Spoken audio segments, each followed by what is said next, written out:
because they were sort of saying that the RBA is trying to get cash out of the system and government's putting cash back in the system. So they're both like counter, you know.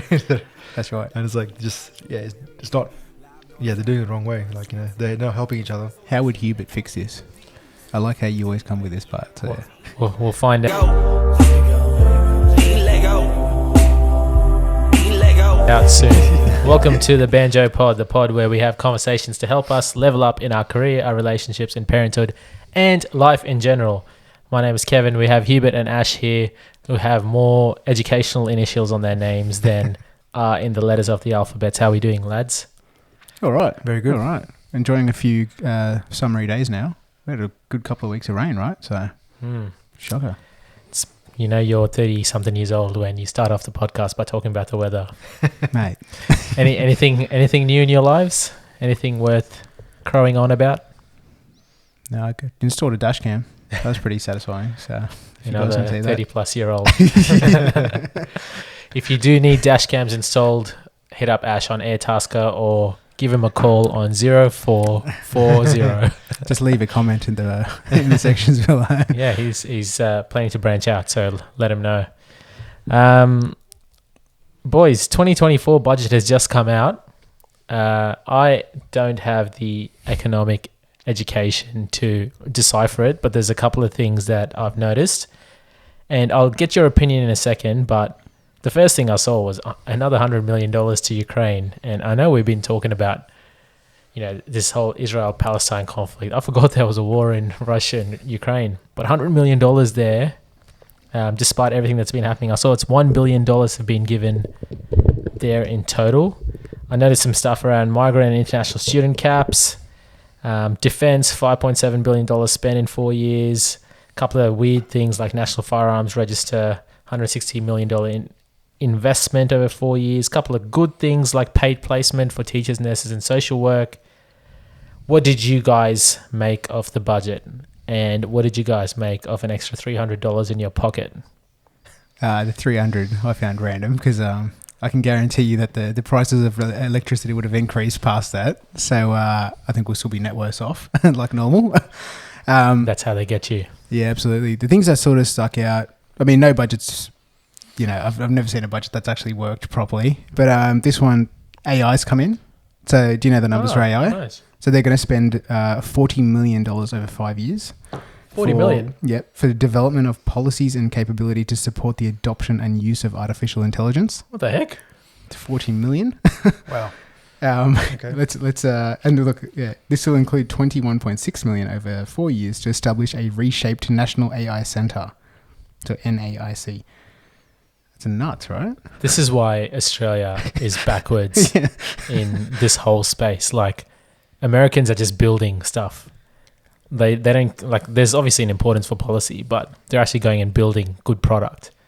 And here we are like, oh no, you know, let's put money into policies and let's put money into thinking about how ethical this is all. But in America, it's not the government who does it. It's a private sort of side of the business who develop all these products. But you can harness that tech like way quicker and in a safer environment, and then let someone use it, not for the government to sort of trial it in their own instance. You know what I mean? So correct. And what's that thing last week or the week before where the Queensland government or some state government invested in a startup? It was like medical tech, or it might have even been AI, but that's the kind of stuff that we should be doing, like championing product build in Australia. Like, find the next Canva, find the next Atlassian. Yeah, absolutely. Absolutely. And then, you know, in the background, create all, like, so much. Anyway, let's not dive into AI. Okay.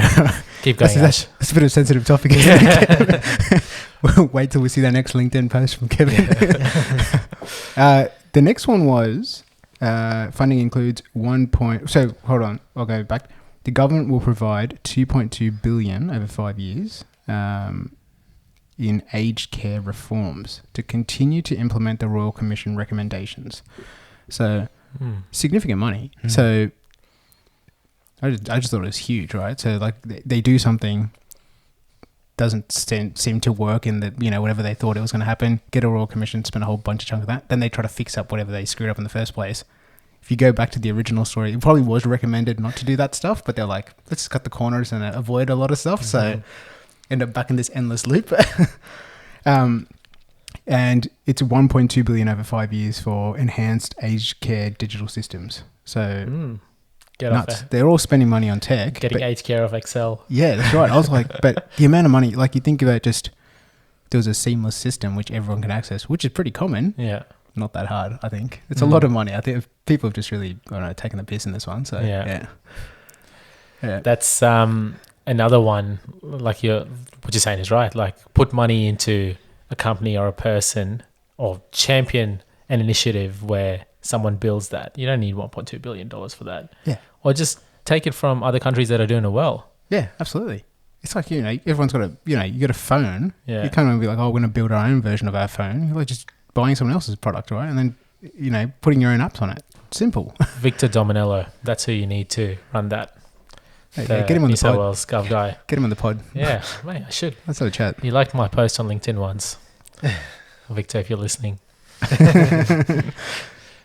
This is good, Ash. I didn't read any of this. Keep going. They're the main ones I got. Over to you, Hubert. Yeah, see, so my take on all this is, when it comes to the economy right now, inflation, the whole point is inflation is very high, right? And you see the RBA over the last 2 years have been trying their best to sort of curb inflation by increasing interest rates. Now, what this budget should have done is helped the RBA bring that inflation down. But it looks like they're just, like all you both have pointed out, they're just spending more money. Now, it doesn't make sense if you're going to, the RBA government's is trying to reduce spending, and they're trying to get the inflation down by increased interest rates. The government's putting more money back into the system, which is going to just put pressure on inflation again. It's sort of counterintuitive. So my thing is like, what is, and it sort of felt like this budget was sort of directed at the RBA. So like, this is what we're doing, reduce interest rates. And it's like, the RBA is going to be like, mate, I don't think that's not how this was going to work. So let's see. Look. Do you think there'll be flow-on effect where now they're putting money back into it? I actually don't understand this. Is this all implemented straight away? Like or is this next financial year? Like how does it work? Because I think the opposition has to give their rebuttal to the budget as well, right? Right. So and when does it go live? I'm not sure. Most of it should be like 1 July, right? Yeah, so it starts off. Well, it depends. It's if multi-projects. Like each of them have their own dates. So I think the opposition will come back with their budget rebuttal sort of thing, and then I don't think not even everything gets implemented, right? Like there's sort of only parts of it. I think most of it should, but some things can be written off. Sort of. It'll go to rent assistance for everyone. So what I mean, if you do that, like it is a tough time, right? Yeah. You imagine planning a budget for the company that's going through a tough time. Yeah, exactly. Not easy, right? You want growth. You're going to cut corners. And everyone's you're playing with that productivity measure, right? Which we've done in the past. It's nuts, right? Because some of the stuff you're like, if we assume everyone's at 100% productivity, we'll make our number. And that just runs the whole way through up to all the presentations. And before you know it, we're like, we shouldn't have done that. We should have taken a big contingency hit on that. But it's like everyone's being super optimistic, right? Which is extremely challenging. So what's the flow-on effect? I'm thinking now for my own personal finances here. So help me out. If there's all this money being put back into people's pockets, does that mean the RBA is less likely to decrease interest rates? 100%. Because look, the RBA, one of the ways RBA does, tries to curb inflation is by taking money out of the system. Yeah. So what's the government doing right now? It's giving everyone money back and put it back in the system. Yeah. So what does that mean? That means like they're doing opposite things. So when the RBA is trying to say, look, I'm taking money out of the system to hopefully reduce inflation so I can reduce interest rates again, the government's doing the complete opposite. So like it's just going to keep inflation either stable or potentially even go up again. So I knew we weren't going to go deep in this conversation, but there's an element of, I suppose, another analysis layer that needs to occur where we need to see where the funds are within Australia and then how that's being proportioned out, right? Because there's I think it was some article that I read, roughly 20% of people in Australia, don't quote me on this, pay their mortgages in cash. So when they're buying property, they just pay it in cash directly. So even if you increase interest rates, it doesn't impact them. Jeez. So that 20% of 20% people paid in of cash. Australia are drug dealers. But you got people who are downsizing homes as well, right? In that bucket, right? True. So true. So they're collecting cash now, and they're paying. So that if you come back and they only double your interest rate, it doesn't matter. They're paying in cash. So the ones who are getting flogged, it didn't actually impact them at all. But the overall economic assumptions, it feels like everyone's getting impacted, right? So I think there's underlying assumptions that have been modeled incorrectly. Mm. And I feel like that's got a flow-on effect now. They never worked that out properly because they just went high level, and that's come back to bite people now. Yeah. What's one policy you would have liked to see in the budget that would have shown you that it's a step in the right direction? More money in health, like hospitals and stuff. Absolutely. Yeah. Yeah, hospitals is key. And education. I like the paid placement stuff for nurses that puts more resources and encourages people to go into, like we were talking about employment a couple of episodes ago. Yeah. That encourages people to go into that pathway. Hubert, what's one policy you would have liked to see? More investment in European cars. Pay brickies more. All right, bro. There were some trading incentives. Yeah, there was the the youth instant thing. tax write-off, right? Yeah. It's been there for a while now. Has So it? yeah. It I used to don't be know. about 30 grand, right? So Yeah. See, I mean, it is sort of counter to what I'm going to say now. Like, it involves a bit of spending, but I think infrastructure is always one thing that I've always been for. So, like, include stadiums as well, stadiums, roads, the rail network, all that kind of stuff. You know, you get a better system there, it just improves the economy long term as well. So that's what I've always been, like, you know, those sort of items need a bit more money as well. So, yeah. There's a couple of good ones, like super on parental leave. Like, that's good for wives, but also us when we take now parental leave. You get super paid on it.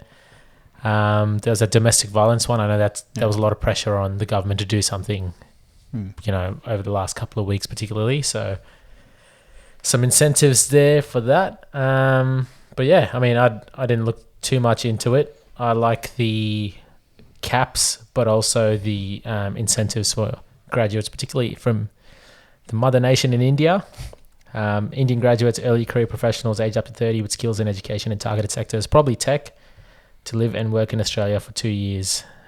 So I think that's going to be good and important for the country to continue to grow.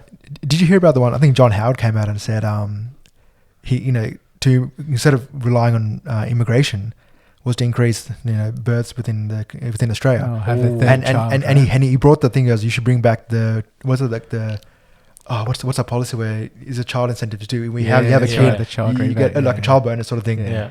And I was like, that was an interesting sort of take on it. Like, and I sort of do agree with him, like, because by immigrating people here, which is I'm not saying it's the worst thing, but it's like a short-term view, right? Because they're eventually going to age as well. It's going to be it's going to be a drained system later on down the track. Whereas if you get the population up through baby bonus, so you sort of get the population up through the births.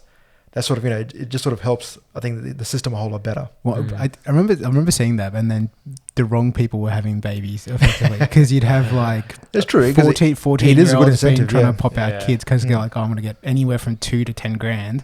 But it's like a kid costs more than that. So like it's you know, it's not like that doesn't cover anything really. But everyone's like 10 grand up front, why not, right? So yeah, it's nuts. Probably a topic for another day too, because depending on the population you import into Australia, I feel like Western society is all about both parents working, which, you know, it's not a good or a bad thing. Both parents working, have kids late, and by then it's only 1 or 2 kids. Whereas some societies, it's, you know, have kids as early as you can, build a big family of 5 to 10 kids, and, you know, that's kind of what Australia used to be like, and now it's kind of Western society is moving towards the 1-2 kid kind of household. But yeah, see where the budget lands over the next couple of months, and, you know, see what the response from the opposition looks like, and maybe we'll tear that apart too in the next episode. More money in hospitals, I'm telling you guys. Have you been to the Westmead Children's, Hubert and Kev? Yes. As in for emergency? Not for emergency. Like you go in, you think it's a brand new ward. Not that many space, like not that much space. You think like it supports most of Western Sydney. Yeah. Just make it a bit bigger. You know, it's a brand new facility, and you're like, why is there like limited spaces here for the children's hospital? Like, there's some really like basic thing. I'm like, who approved this? Yeah. You know, like this should be, you know, triple the size or whatever it is. You know, like you got to cater for a lot more people, stick more doctors in, stick more nurses in, all that sort of stuff, right? Like, I think that's where the stuff needs to be the focus of, right? So, yeah, I'm with you there. I think health, even reduce the, you know, all these bloody, what do you call them now? the gap when you go to your doctor now, the GP gap. Oh, yeah. Yeah, like that should be all gone, right? Bulk bill, right? Yeah. Now it's like really hard to find a bulk bill doctor, Yeah. right? Back in the day, you could just go to anyone, really, right? Yeah, that's right. That's ridiculous. I don't feel like doctors need to be getting a gap because they're not getting paid enough. It's just, there's some basic stuff I'm coming back and being like, 2 years ago, I just assumed that was normal. Now I come back and say a doctor's visit's like $40 out of my pocket. That shouldn't be the case. It's because you go to doctors in Castle Hill, bro. Like Google bulk bill. It's all bulk bill and dude side. For now, mate. For now. They're all going to come sledging back. That's true. Hey, something that's been on the news lately as well, that's, I blew up a few balloons and then popped them straight after, is Dave Fifita going to the Roosters and then not going to the Roosters. I think when we were talking about this topic a couple of days ago, we were like, it'd be good to talk about why the Roosters are such an attractive prospect for many players. And I remember talking to my wife, because my wife 2 days ago was like, I just read this article on how the Roosters, obviously some pecker talking crap about the Roosters and the influence they have on the game. But she was like, I just read this article and, it made me not like the Roosters. I'm like, listen up. And then I gave her a whole sermon on what the Roosters do well, which is why, players genuinely look at them and think, okay, maybe they won't win the comp this year, but these are all the things that they have going for them that are great. And when we were talking about it, we were saying there's things in workplaces and places that we might think to go and work, companies that are attractive for us as employers and are great options for people that are job searching to go and jump into. So I thought it'd be good to firstly talk about Dave Fifita and the Roosters and why he's made a terrible decision and he's probably going to have a failing career. No, he'll probably go very well and he'll probably be at the Roosters later anyway. But also, what makes a workplace attractive for employers? So first, thoughts on Dave Fifita and the Roosters? It's an interesting space for him. He's obviously, I think, come back to the pay versus, overall career trajectory. So, one's greater than the other, and he's probably worked out he might not have a future in the Roosters that much longer, right? So I think he's probably just taking the short-term gain, which is valid. Yeah. Is it the right choice? No idea. I think I would have stuck to Roosters in that case. So, yeah. But it wasn't his official reason was he didn't want to move his family away from Gold Coast? That's what they all say. That's the official reason. I don't know if it's true or not yet. So, but it probably is true as well. He's a Queenslander, and the Gold Coast is a nice lifestyle, I guess, comparative to the beauty of the eastern suburbs. Yeah, I mean, who wants to live in Bondi, right? But yeah, just interesting to see. I mean, particularly how it went down. Supposedly he contacted the Roosters first, and then he contacted the Panthers. So he obviously had itchy feet.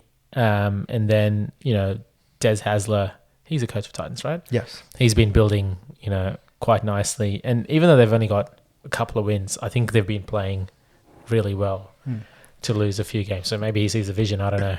It's like joining a startup. They've got some good young kids in that team as well. So there's a future there, which they just got a few moves together. I think they'll become pretty strong as well. I think Des is a proven coach as well. So yeah, there was a good reason to stay there as well. Yeah. Plus, he's got his own brand and rapport there, right? So makes sense hanging around there, right? So, yeah. Man. Didn't help that all these Queensland people all over the media were ripping into him and the Roosters. So he's probably like, crap. Yeah, and then at the game, they're all booing him as well. Yeah. Ash, you've been in the, I guess, fortunate position to have a couple of jobs where they've wanted you and you've had to weigh up the options across them. You're almost like the James Tedesco of the commercial and finance world. All right, mate.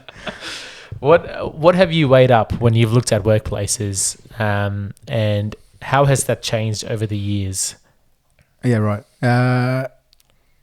Initially, look, like when I was younger, pay was a big influence. I think where it came. So if we take pay aside, a few years ago, I had a job that was paying very similar. So it basically came down to the actual type of company. And so that's why I think it became a bit more challenging. It was one to check the trajectory of your growth, what the possibilities are, and also the trajectory of the company.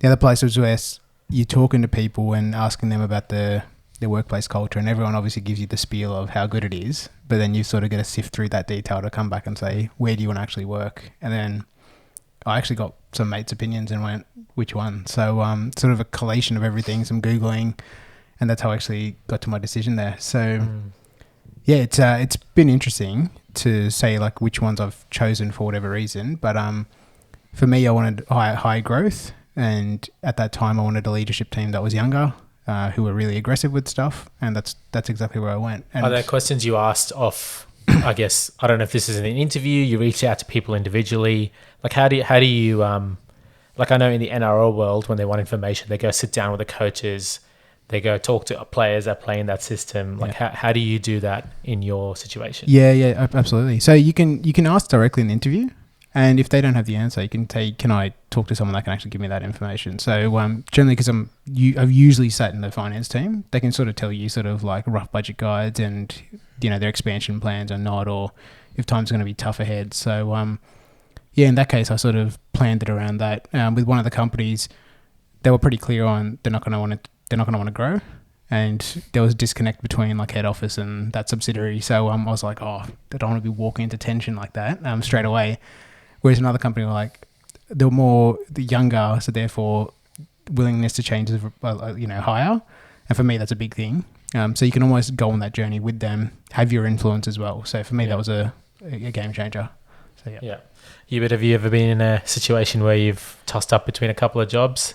And are you looking for different things now than you were 3 years ago? Like, is David Fifita looking for something different now than he would have been when he was 18? Oh, definitely. I think I'm with Ashby. Like, when you're younger, you sort of look at the money and stuff like that. But then I know when I came to this role now, one of the key drivers was I was going to be close to home.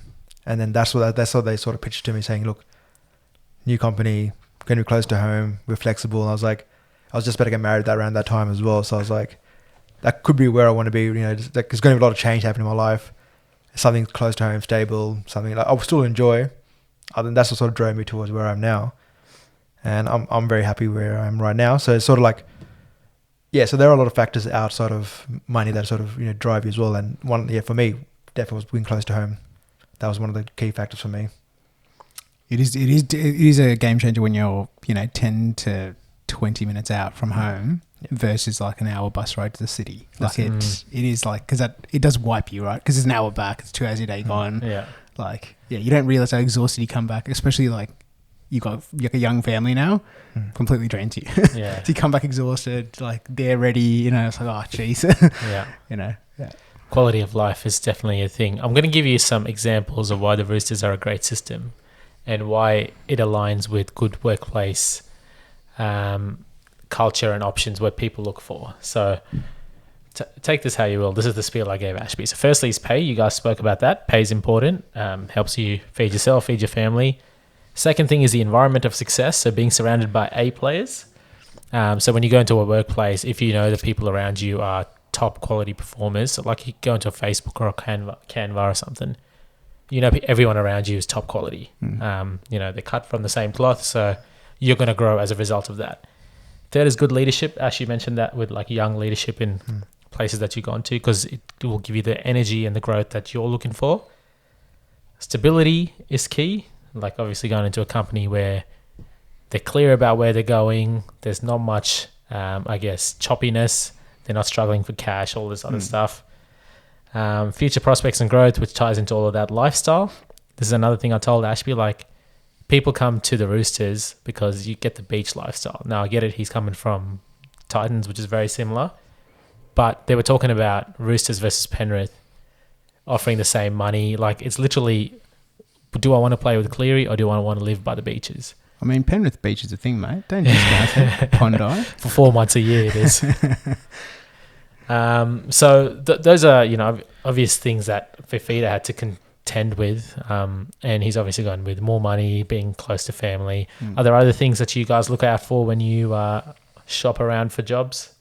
For me, it's also the reputation of that company outside. So when you like we started our careers in audit, I started in practice, but I knew that having that on my CV would elevate me later in life. So there was a reason why I sort of went down that path. So once again, if you join the Roosters, you may get a certain amount of different discipline that you may not learn otherwise, right? So I think it's about reputation and quality of that. So anytime I hear Roosters or like an ex-Roosters player, I'm like, they're going to bring back a certain quality to this team. When I hear another, team member come along, I'm like, I don't know what they're going to bring. It might have just been luck that they had won, right? So yeah. Yeah, because from my point of view, like, I know since when I started following NRL, like the Roosters were sort of the benchmark team when it came to management. There was that, Nick Politis was the guy running the show. There, you never hear any issues with the board over there. There's no internal disputes, anything weird thing like that. So it's always been a very stable club. Like I said, close to the beach, so that also attracts players there as well. And it's sort of one thing that's always annoying because the Eels are sort of the opposite, whereas a lot of change in management, a lot of issues in the board, and I don't know, behind the scenes, very messy. So Roosters always, that club was like, just look stable, very attractive. Look, I don't know what it was before the 90s, but I know since I've been following it, Roosters have been very good, and it is very attractive. Like I said, you want to go to a place where you're not dealing with issues from management. You just want to go there, do your job, and get paid and get out of there.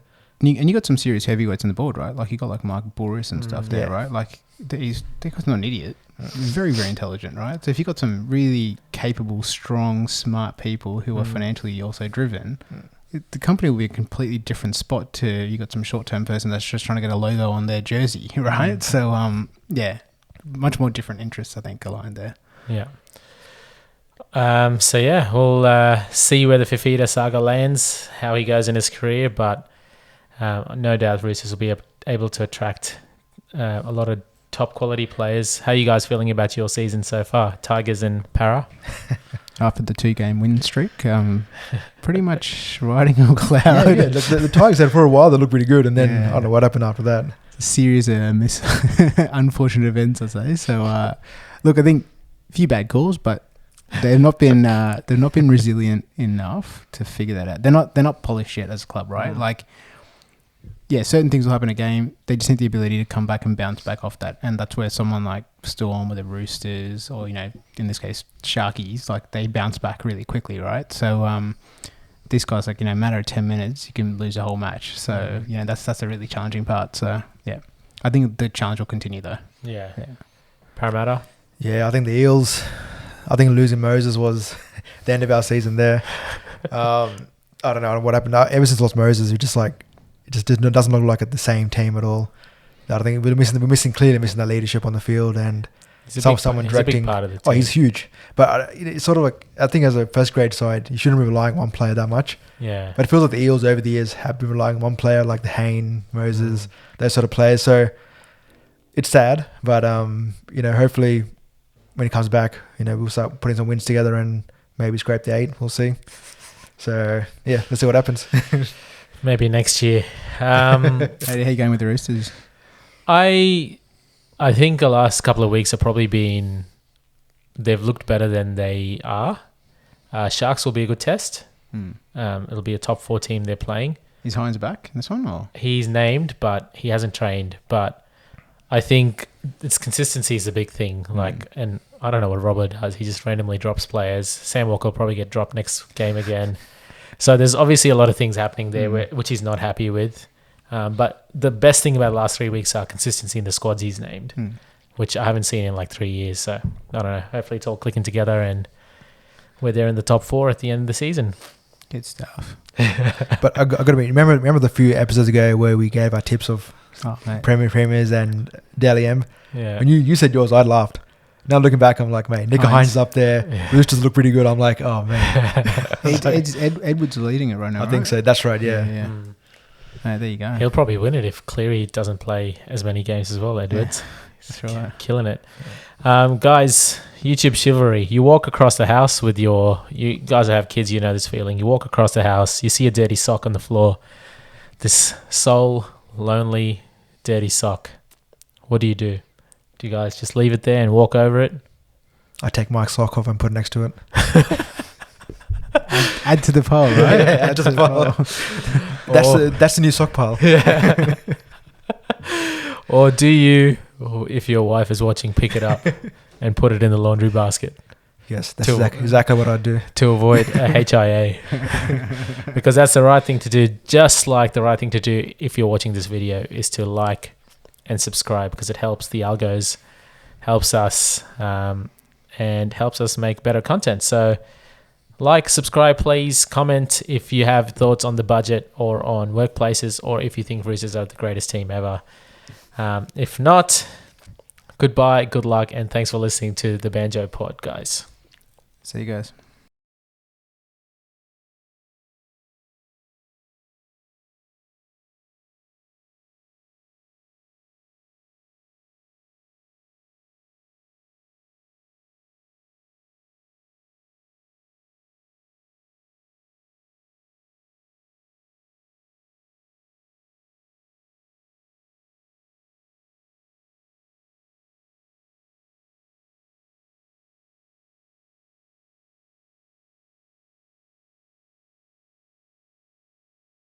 Resolution ain't fucking with these. It's 2010, baby, year out the D Lego.